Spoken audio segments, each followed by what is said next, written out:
analytics has just taken over the game. Like, right, like when you played, and this is when I was playing too, but when you played, like analytics, we didn't know about spin rate. We didn't know launch angle. We just knew see ball, hit ball, throw ball, just play the game of baseball. But now, of course, and the numbers are great, right? Like having all that information, having all that technology, if you use it correctly, is only a plus. But I feel at times coaches are so dependent on it. They're so dependent on the analytics, and it leads people to maybe overthinking certain situations. Like you said, play the percentages, right? That's a great phrase, great slogan, and a great way to coach.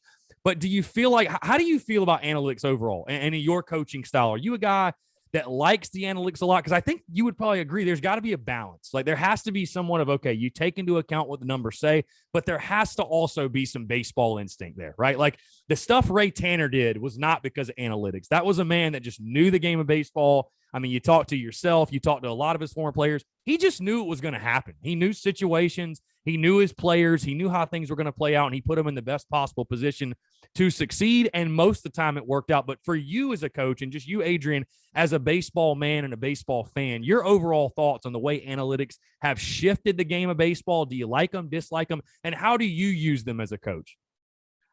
So I think that there is a place for it in baseball. But so when we're doing tryouts, we have a track man. We got a rap. We'll have a rap soda now that we're gonna purchase. When we got tryouts for walk-ons and kids that we want to see, we'll see spin rate, this and that. We'll use it in the fall, just to jot down who's got the best breaking ball, whose ball spins the most. But all this information has to be correlated with heart, and let's call it what it is, balls, right?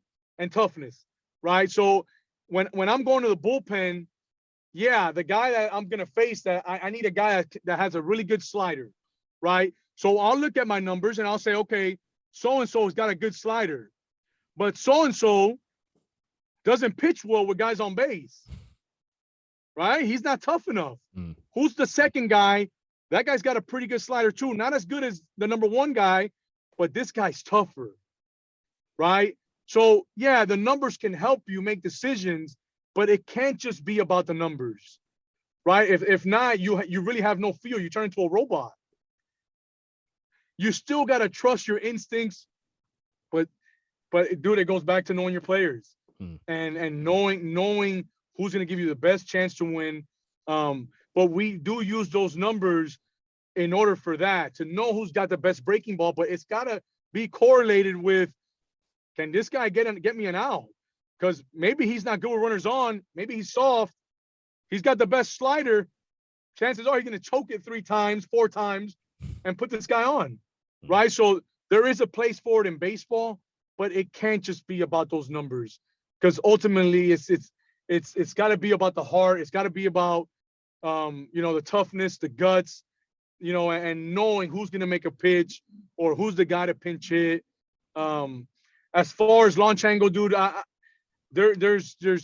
like a slightly up, right? Try to hit a line drive over the shortstop, over the second baseman's head. I think so much information is driving these kids crazy. So many hitting gurus. Everybody's a hitting guru now. Nobody has a feel for how that pitcher is going to get you out, right? The biggest phrase I use with my hitters, and I stay by the dugout during the games, how is this guy going to get you out? If he's a righty that's throwing 86 to 88, runners in scoring position, chances are you're going to get a bunch of sliders. Look for a fastball middle away. That way you're on time for a slider. If he throws you the slider that hangs, we can bang it to left, right? But we're always on time for the fastball middle away. You're not going to get a fastball middle in 86, 88. It's a mistake if you do, right? So that to me is the biggest lost art in baseball, the art of hitting. The art of hitting, the approach, all of that has been lost.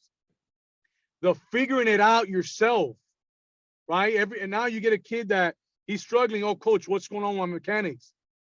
And it's not your mechanics, dude. You swung at 2 breaking balls in the dirt. You took the fastball down the middle, right? So there's so much. The art of hitting is lost. The going back side is lost. To me, it has a lot to do with pro baseball. Those guys can do launch angle because those guys can hit the ball wherever they want. If you ask Fernando Tatis to hit a ground ball to second base, he can do that, right? But he's getting paid to do what? To hit home runs. You're not getting paid to pull balls into the shift in college. You're not getting paid to strike out, right? So yeah, I'm okay. I'm all for 3-0 green lights. I gave it a lot. I hit and ran maybe 5 times this year. I maybe sacrificed bunted 1 or 2 guys all year. Why? But because we work so hard in the fall of knowing how guys are going to pitch to us and all of those other intangibles and a mental side of the game that my guys were prepared. I didn't need to hit and run so much. I didn't need to bunt so much because I trusted my guys and I know my guys, right? So is there a place in baseball for stuff like that? Yes. Can it all be that? No. There's got to be a happy medium to everything.